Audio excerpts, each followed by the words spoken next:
Excellences, Monsieur le Président de l'Assemblée générale, Monsieur le Secrétaire général des Nations unies, Excellences, Mesdames, Messieurs les chefs d'État et de gouvernement, Mesdames, Messieurs les chefs de délégation, distingués délégués, chers compatriotes, j'ai l'immense honneur de représenter ici, à la tribune de l'Assemblée générale des Nations unies, à un carrefour particulier de son histoire, le peuple haïtien, digne et fier, qui, malgré les tempêtes de tous ordres, a toujours su se relever. Première république noire du monde, Haïti porte dans ses entrailles la fierté d'une lutte héroïque pour la liberté et la dignité humaine. Elle se trouve aujourd'hui à un carrefour décisif. C'est donc avec le poids de cette histoire et l'espoir d'un avenir meilleur que je m'adresse à vous en appelant à la solidarité agissante de la communauté internationale. Permettez-moi tout d'abord d'adresser mes chaleureuses félicitations à vous, Son Excellence Philémon Yang, ancien Premier ministre du Cameroun, pour votre élection en tant que président de cette 79e session de l'Assemblée générale. Haïti se tient fermement à vos côtés et vous assure de tout son soutien tout au long de votre mandat afin de faire de cette session un succès pour l'ensemble de la communauté internationale. Qu'il me soit permis aussi de saluer l'excellente qualité du travail accompli au cours de la 78e session par votre prédécesseur, Son Excellence, M. Denis Francis de Trinité et Tobago, qui a su conduire les travaux avec dextérité, sagesse et leadership. Je saisis également cette occasion pour exprimer au nom du peuple haïtien toute notre gratitude à vous, Monsieur le Secrétaire général Antonio Guterres, pour votre visite en Haïti, votre présence sur notre sol et votre soutien indéfectible à notre démarche auprès du Conseil de sécurité, notamment pour renforcer la police nationale d'Haïti. Vos récentes interventions en faveur d'Haïti ont été vivement appréciées et resteront gravées dans nos mémoires. Je tiens à exprimer ma plus profonde gratitude à la communauté internationale pour le soutien apporté à mon pays en ces temps de crise. Cette solidarité, qu'elle se manifeste à travers des initiatives de sécurité, d'aide humanitaire ou de soutien au développement, est grandement appréciée. Par cette coopération continue et mieux adaptée, Haïti se remettra plus forte, plus résiliente et engagera confiante sa marche assurée vers le développement et le progrès. Je salue ici tous les compatriotes haïtiens à travers le monde, qui, tout en restant attachés à leur pays natal, sont obligés de chercher d'autres cieux plus cléments pour gagner leur vie. Tout le monde reconnaît qu'ils sont de rudes travailleurs. Je veux leur dire, partout où ils se trouvent, que le Conseil présidentiel de transition et le gouvernement pensent à eux en attendant que les conditions soient réunies pour qu'ils reviennent au bercail. J'en profite pour saluer Amnesty International et d'autres organismes opérant dans le domaine de la défense des droits humains qui suivent de près les violations des droits des migrants haïtiens à travers le monde. Je me permets, au nom du peuple haïtien, de saluer fraternellement tous les amis d'Haïti qui ont fait preuve de solidarité envers les migrants de notre pays, en particulier ceux résidant à Springfield dans l'Ohio, aux États-Unis. La longue histoire d'amitié et de solidarité réciproque entre nos deux nations, depuis notre participation à la bataille de Savannah en 1779, nous permet de dire avec confiance que le peuple américain rejette toute incitation à la haine contre notre communauté. La participation active des immigrés haïtiens à différents niveaux de la vie des États-Unis est tangible et significative.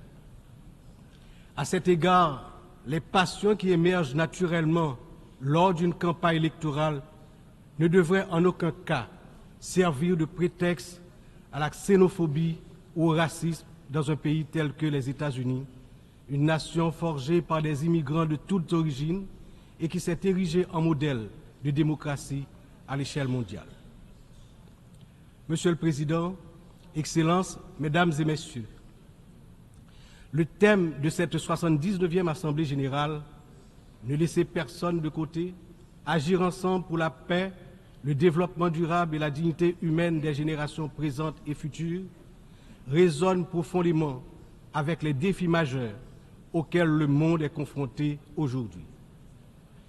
Ce thème est un appel urgent à l'unité et à la coopération internationale dans un contexte où les inégalités, les conflits et la crise climatique exacerbent la vulnérabilité de millions de personnes à travers le globe. Alors que de nombreuses nations peinent à atteindre les objectifs de développement durable, il est plus que jamais nécessaire de garantir que toutes les voix, en particulier celles des plus marginalisées, soient incluses dans les processus de décision mondiaux. Cette thématique revêt également une importance capitale dans le contexte de la crise actuelle en Haïti. Il incarne l'essence même de notre lutte pour restaurer la paix et la stabilité, tout en assurant que chaque citoyen haïtien, chaque citoyenne puisse jouir de ses droits fondamentaux. Agir ensemble, comme le souligne le thème, est essentiel pour Haïti, car notre redressement ne peut se faire pleinement sans cette solidarité internationale. Monsieur le Président, Excellences, Mesdames et Messieurs, aujourd'hui notre monde est confronté à des défis d'une ampleur sans précédent, des défis qui préoccupent profondément l'ensemble de la communauté internationale. Les Nations Unies, dans leur mission historique de promouvoir la paix, la sécurité et le développement durable, se retrouvent en première ligne face à des crises qui menacent non seulement des nations isolées, mais l'ensemble de l'humanité. Le changement climatique est sans doute l'un des plus grands périls de notre époque. D'après les données récentes du groupe d'experts intergouvernemental sur l'évolution du climat, la température mondiale a déjà augmenté d'environ 1,1 degré centigrade depuis l'ère pré-industrielle. Cette élévation a provoqué une intensification des phénomènes climatiques extrêmes tels que les ouragans, les sécheresses, les inondations, des catastrophes qui affectent particulièrement les nations les plus vulnérables comme Haïti. En 2023, le Programme des Nations Unies pour le développement a estimé que plus de 100 millions de personnes supplémentaires risquent de basculer dans la pauvreté d'ici à 2030 en raison des effets du changement climatique. Pour Haïti, qui fait partie des pays les moins émetteurs de gaz à effet de serre, mais qui en subit les impacts les plus dévastateurs, cette crise mondiale exacerbe nos difficultés à garantir la sécurité alimentaire, l'accès à l'eau potable et la stabilité économique. Les conflits armés continuent également de semer la destruction et de ravager des vies humaines.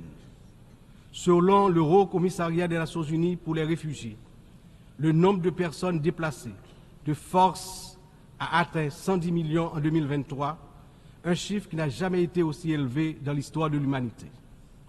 Que ce soit en Syrie, en Ukraine ou dans la région du Sahel, ces conflits prolongés exacerbent la pauvreté, détruisent des infrastructures vitales et entraînent des flux massifs de réfugiés.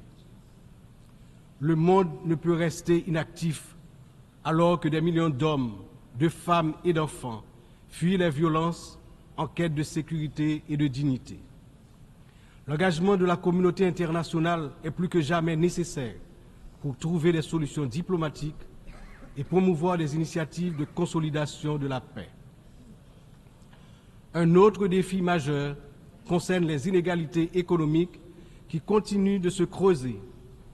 Selon le rapport sur le développement humain 2023 du PNUD, près de 1,2 milliard de personnes vivent encore dans la pauvreté multidimensionnelle, c'est-à-dire qu'elles manquent d'accès à des services essentiels tels que la santé, l'éducation et des conditions de vie décentes.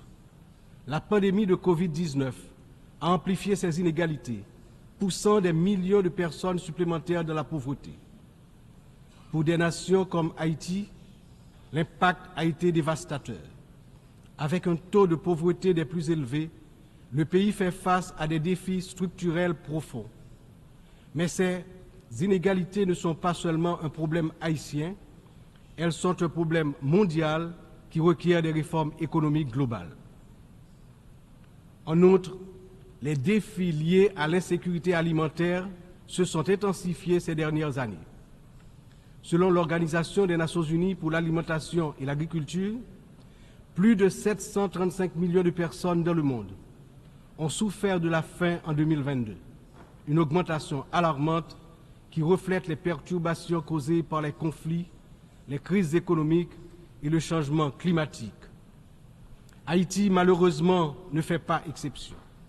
Le Programme alimentaire mondial a récemment souligné que près de la moitié de la population haïtienne est en situation d'insécurité alimentaire aiguë. Cette situation n'est pas seulement une urgence humanitaire, mais une menace pour la stabilité de notre nation. Nous devons travailler ensemble pour renforcer les systèmes agricoles, garantir un accès équitable aux ressources alimentaires et lutter contre la faim de manière concertée et durable.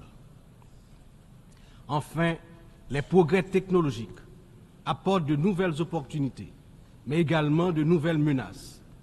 L'accélération du développement de l'intelligence artificielle, la prolifération des cyberattaques, la désinformation mettent en danger la stabilité des démocraties à travers le monde. Le rapport de l'Union internationale des télécommunications montre que la fracture numérique reste un défi majeur avec près de 2,7 milliards de personnes n'ayant toujours pas accès à Internet en 2023.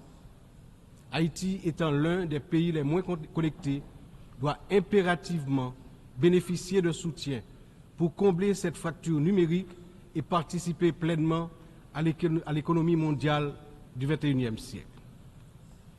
Cette année, Haïti réaffirme son engagement en faveur de la préservation de notre patrimoine commun, les océans. C'est pourquoi j'annonce aujourd'hui avec fierté que Haïti signera l'accord sur la biodiversité marine au-delà des juridictions nationales, adopté le 19 juin 2023 et ouvert à la signature depuis le 20 septembre 2023. Cet accord est un outil crucial pour garantir la protection de la biodiversité marine, promouvoir une exploitation durable des ressources marines et renforcer la résilience des États insulaires comme le nôtre face aux défis du changement climatique. Haïti est déterminé à collaborer avec la communauté internationale pour s'assurer que cet accord profite à toute l'humanité, tout en contribuant à la protection des écosystèmes marins dont nous dépendons tous.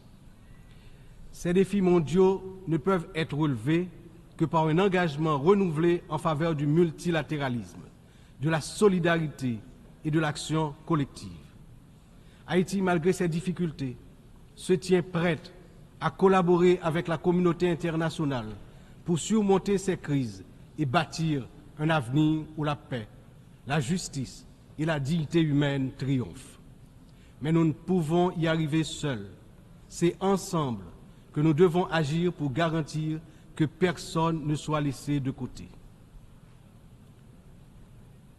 Excellences, Mesdames, Messieurs, en proclamant l'indépendance d'Haïti le 1er janvier 1804, le général Jean-Jacques Dessalines, père fondateur de notre patrie, a donné aux droits de l'homme leur caractère universel.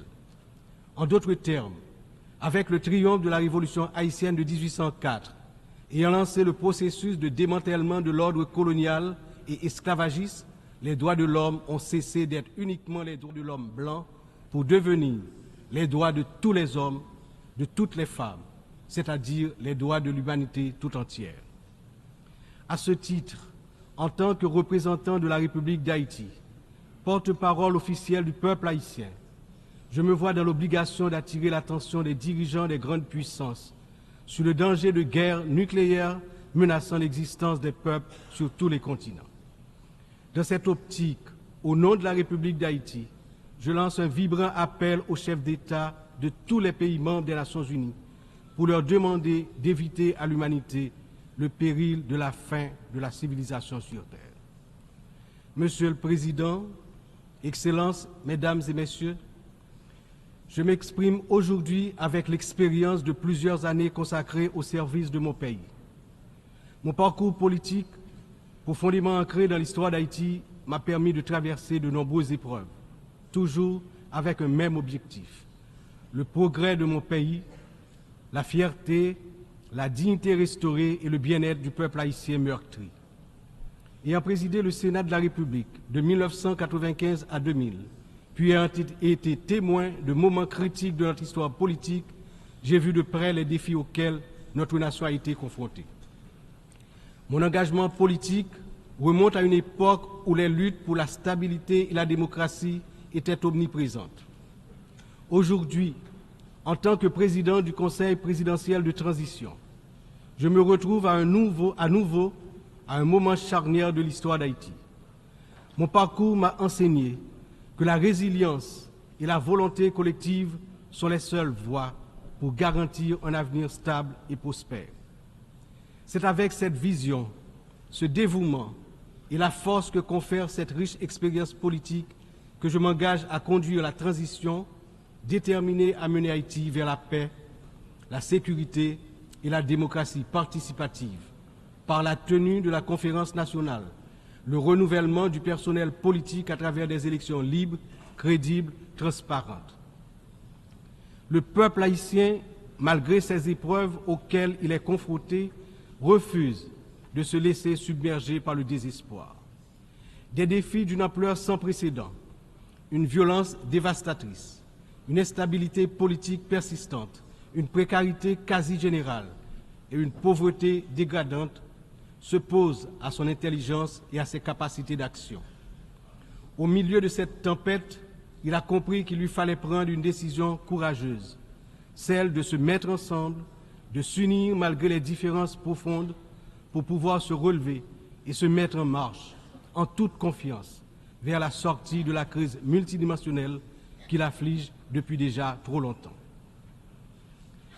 La création du Conseil présidentiel de transition est une matérialisation de cette décision, un exemple tangible de cette volonté de se réconcilier avec soi-même.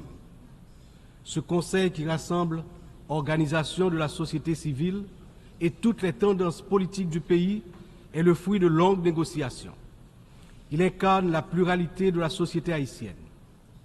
Sa feuille de route est claire: restaurer la sécurité publique, organiser des élections libres, transparentes à la fin de l'année 2025, rétablir la confiance dans les institutions de l'État.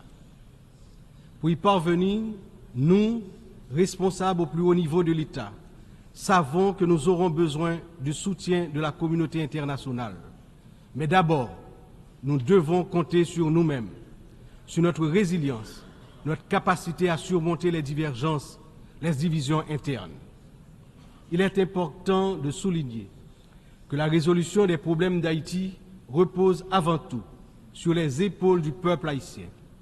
Il est de notre devoir, en tant que nation souveraine, de prendre en main notre destin, de surmonter les divisions et de construire ensemble un avenir de paix et de prospérité. Cependant, cette responsabilité n'incombe pas seulement à nous.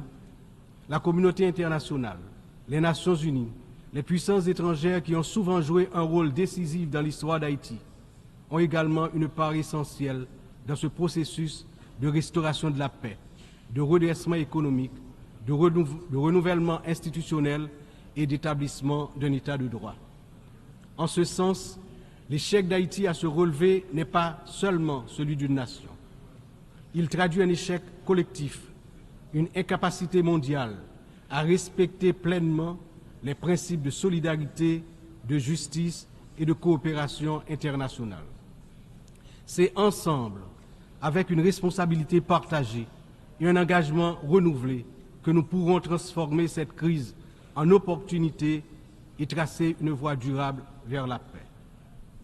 Aujourd'hui, Haïti fait face à une crise sécuritaire d'une gravité sans précédent. La montée en puissance des gangs armés, la violence généralisée, l'instabilité politique, ont plongé la nation dans un état de vulnérabilité extrême.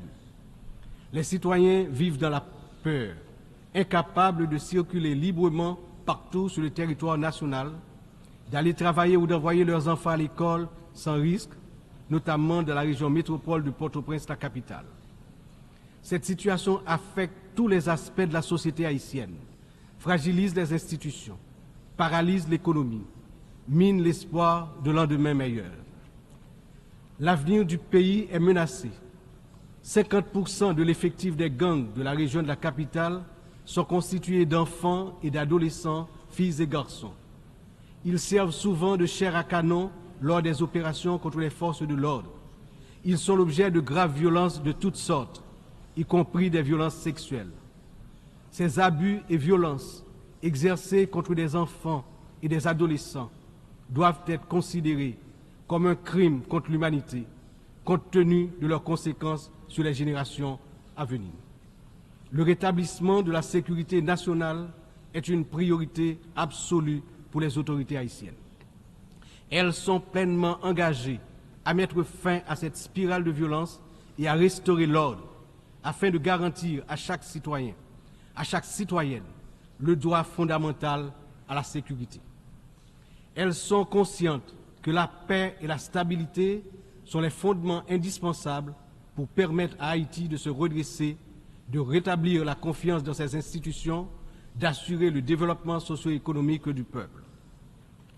Dans cette optique, la décision du Conseil de sécurité d'autoriser le déploiement de la mission multinationale d'appui à la sécurité à travers la résolution 2699 a été une réponse directe aux appels du peuple haïtien. Cette mission, bien que n'étant pas une force onusienne classique, incarne l'engagement de la communauté internationale à soutenir Haïti dans sa lutte contre l'insécurité. J'exprime au nom du peuple haïtien ma profonde gratitude aux États contributeurs, notamment au Kenya, pour avoir accepté d'assumer le leadership de la mission, ainsi qu'à tous les pays qui ont apporté leur soutien. Les forces de sécurité nationale, avec l'appui de la mission, ont déjà montré des résultats tangibles sur le terrain permettant à la population de retrouver progressivement une certaine normalité. Beaucoup, néanmoins, reste encore à faire. Haïti a accueilli plusieurs missions des Nations Unies au cours des 3 dernières décennies, notamment la MINUSTA. Si certaines de ces missions ont contribué à stabiliser temporairement le pays, elles ont également laissé un héritage lourd de conséquences. Des allégations de violations graves des droits humains, y compris des abus sexuels, ont ébranlé la confiance du peuple haïtien. L'absence de poursuites et de réparation pour les victimes a renforcé un sentiment d'impunité, minant ainsi les efforts de reconstruction. Il n'est cependant jamais trop tard pour bien agir et pour tirer des leçons du passé. En repensant l'approche, nous avons l'opportunité de redorer le blason des missions internationales en Haïti et de construire un avenir meilleur pour le peuple haïtien. C'est dans cet esprit que nous souhaitons voir amorcer une réflexion sur la transformation de la mission de soutien à la sécurité en une mission d'opération de maintien de la paix sous mandat de l'Organisation des Nations Unies. Cette transformation permettrait non seulement de sécuriser un financement plus stable et d'élargir les capacités de la mission, mais également de renforcer l'engagement des États membres en faveur de la sécurité en Haïti. Je suis convaincu que ce changement de statut, tout en s'assurant que les erreurs du passé ne se répètent pas, garantira le plein succès de la mission en Haïti. Excellences, Mesdames et Messieurs, je me tiens aujourd'hui devant cette Assemblée en tant que voix de la République d'Haïti, pays dont l'histoire est inextricablement liée aux idéaux de liberté et de justice que nous célébrons tous ici. Mais Haïti, la première nation noire indépendante du monde, est aussi la grande victime d'une injustice historique qui a non seulement retardé son développement, a aussi marqué son peuple d'un fardeau dont les répercussions se font encore sentir. En 1825, à peine 21 ans après avoir gagné sa liberté au prix d'une lutte héroïque, Haïti a été contrainte de payer une dette colossale à la France, pays colonisateur, en échange de la reconnaissance de son indépendance. Cette rançon imposée sous la menace a siphonné les ressources de la jeune nation, la plongeant dans un cycle infernal d'appauvrissement dont elle peine toujours à sortir. Cette dette a été une forme de punition pour sa hardiesse à se libérer des chaînes de l'esclavage et hisser l'être haïtien à la dignité de l'homme. Elle a été une pénalité injuste qui a asphyxié le potentiel économique et social du peuple noir d'Haïti pendant des générations. Dans le contexte d'aujourd'hui, où plus que jamais, l'attention est portée sur les efforts pour restaurer sans délai la sécurité et répondre aux immenses besoins humanitaires en Haïti, il me paraît important d'attirer l'attention de l'Assemblée sur les séquelles du passé colonial et des rançons payées à certaines puissances qui ont largement hypothéqué le développement d'Haïti.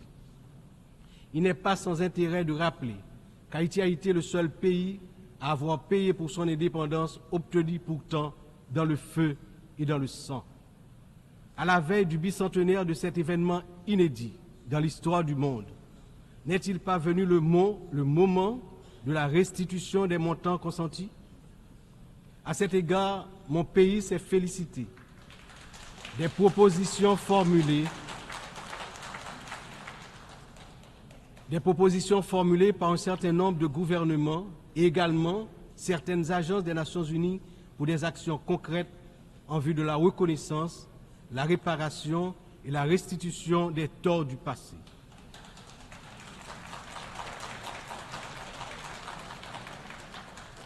Haïti a confiance sans réserve dans l'Organisation des Nations Unies, dont les piliers sont la lutte pour l'égalité entre les peuples et le maintien de la paix entre les nations, pour jouer son rôle notamment dans la mise en place des mécanismes appropriés pour faciliter le dialogue entre les pays victimes de la colonisation et les anciennes puissances coloniales.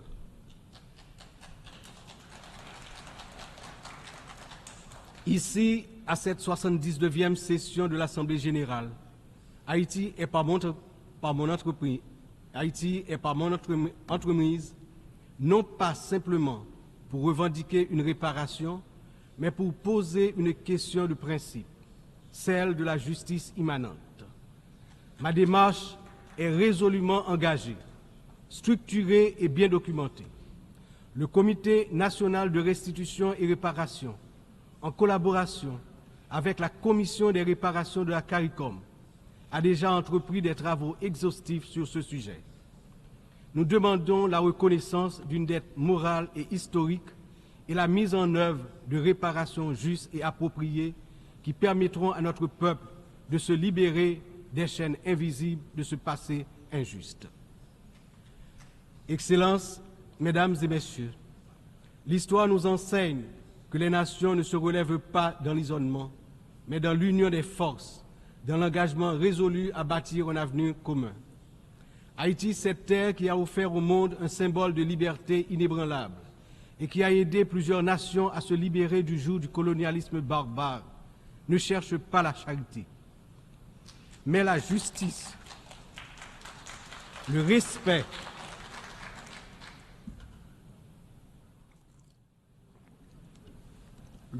de sa dignité et de son droit à une existence digne et prospère. Les défis auxquels nous sommes confrontés aujourd'hui sont certes immenses, mais ils ne sont pas insurmontables. Ils exigent de nous tous une vision partagée, un sens profond de notre humanité commune et la détermination à transformer les crises en occasion de renouveau.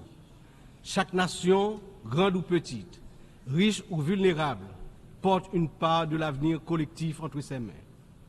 C'est dans cette interdépendance que réside la force véritable du multilatéralisme. Que ce débat général soit le moment où nous réaffirmons notre engagement indéfectible envers la paix, la dignité humaine et le développement durable, car ce que nous faisons aujourd'hui résonnera dans les siècles à venir. L'histoire jugera la manière dont nous aurons su répondre aux défis de notre temps. Ensemble, dans un esprit de solidarité et de coopération, nous pouvons et nous devons construire un avenir où aucun peuple, aucune nation ne sera laissé pour compte. Vive Haïti, vive la coopération internationale.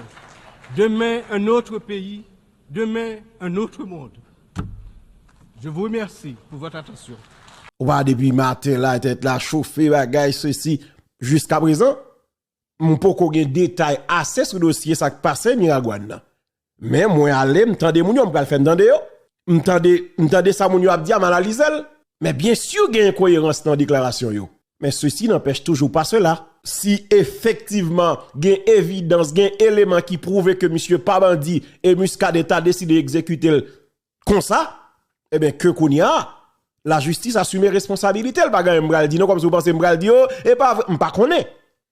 Muscadet doit avoir des éléments que d'ailleurs m'pa parler avec depuis l'heure. Ça dit m'pa attendre. M'pa konn ça gen nan mel. Li gen doit gen bay nan mel que moins pas gagné. OK, ça qu'arrive. Mais si pas gagné c'est yo dit yo ta dit yo pensé. Ça pas un élément qui a justifié justement assassinat de quelqu'un. Faut gain évidence, faut gain preuve suffisante. Mais pas attendre tout. Puisque ça arrivait, m'pa pral comme si à lâche ton procès pour Muscadet, m'pa m'konne dossier à Gisalier. Ni tout m'pa serrer le boli, m'pa cacher le boli. Ni tout m'pa pral créer événement sous lui. Parce que c'est ça, oui, nous pas qu'à faire, nous pas faire décantation ça yo. Pas gan ken quand on n'a pas parler de héros lorsque moun mouri. M'pa d'accord ça. Mais ça arrivait. Ça arrivait, ça veut dire, gen des bagages comme sou pral attendre m'a dit non m'pa di yo. M'pa jamais di yo. C'est pas parce que m'pe Muscadet m'pa ka di des bagages, mais non. C'est parce que tout simplement, m'pas capable courir condamner monsieur son action qui passait sans que m'pas gen tout élément. Non même, jusqu'à présent c'est famille qui dit que le parli pas bandit, etc. Mon ami dit pas bandit. Moi m'pas connais m'pas gen ça non même. M'pas ka di ni le bandit ni l'innocent. OK, mais quel te bandit, quel te innocent, gon façon que ça doit fait. Si kounya par exemple moun a tombé par rapport à style les gens liés, etc. couleur dans le ça, il vient un danger sous société. Il faut nous accepter. OK? Et ça te fait toujours dire ça dans le micro. Je me dis en privé, me dit Lizia. Je dis Muscadet, faut qu'il soit prudent. Faut qu'il soit prudent et faut qu'il évite question chaud médiatique. Sous ces leaders politiques, remettre des missions, al mener campagne, al faire l'élection. C'est sûr qu'on est bon parce qu'un pile mon pression. Mais sinon, fait travail ou comme commissaire gouvernement ou bien comme préfet de discipline, etc. Juste fait travail. Ou pas faire show off toute journée, tout côté passé, caméra fixée sous ou, etc. Comme sous son nez cap créer en visibilité, ou gagne déjà. Ou gagne déjà. Eh bien, show off, yo souvent des conséquences. Si show off, yo des conséquences que assumer yo. Le ça, pas attendre que t'étais pral camper dans bac ou à défendre parce que, etc. ou faire show off et ou payer conséquences show off yo. Aussi simple que ça. Parce que, réalité à qui ça lié? Nous tous doivent être d'accord, je dis en Haïti, dans un moment qui est extrêmement difficile. Mais bien sûr, on me dit souvent ici, ah oui, nous avons besoin des Muscadets. Mais tout en respectant tout, on série de règles. Parce que pendant besoin plusieurs Muscadets, parce que jusqu'à présent, c'est seul nom de ville cité là, même si on a fait grand, je connais monsieur, quand même, il va jouer avec eux. Sinon, ni plata pourri déjà. Nèg yo Sibio là, c'est ni plalier. Nèg yo dit ça oui d'ailleurs. Maintenant voice nèg yo dou aussi pas Muscadet yo prend Miragouane déjà. Ça dit non Muscadet en fait peur. Pas attendre que m'pral courir me relever me vinn détruire Muscadet non seconde non pas faire ça. Même pas encourager Muscadet tout c'est la fait dérive. Et c'est ça ma liberté. J'ai cette liberté que en pile dans nos pas gain. C'est indépendance ça me gain que en pile dans nos pas gain malheureusement. Qui gain micro. Apprécier on nèg ou pas, s'il fait dérive, faut dénoncer. Gen ba ou doit dire oh tété ou pas j'aime parler de tel parce que ça wap dit c'est voyer monter. C'est même gens on nèg an gralo li comme ça oui, gamal saute ou on flemme avant là pour prendre pour vérité. M'dou non c'est pas vrai. Tout l'autre bagay ka dit yo ka arrivé mais ça fait gagner c'est menton. Parce que moi m'pa ka nan bon menton, c'est vérité a pour m'ba ou. Si m'pa gen évidence, m'te ka dire on pas connaît. M'gen évidence m'dou c'est pas vrai. Donc c'est pas vrai. Mais nous sommes un peuple sensationnel. Ça veut dire que le département d'État sanctionné profane, c'est parce que pas l'État dans le pays. Nous avons une société sous-sous. Conseil de nèg qui parle de sous-moun encore. Zami qui sous écran, Mais monsieur là, et c'est monsieur qui kemba actualité depuis hier. Monsieur kemba actualité nous pral regarder justement qui ça parle. Ah ben, monsieur Yoreleli, monsieur c'est Adler, mais moi il y a monde qui relève le Dédé. Novant yo balia, m'pa connait si nan de yo balon novant yan, m'pa connait si famille parler de ça, donc m'pa rentrer là-dedans li parce que m'pa connait ça. Cependant, monsieur ça qui sous écran, c'est un nèg qui t'a semblé tomber en bas balle commissaire Miragouane Muscadet avant hier. Selon premier élément d'information, monsieur c'est ta en bandit.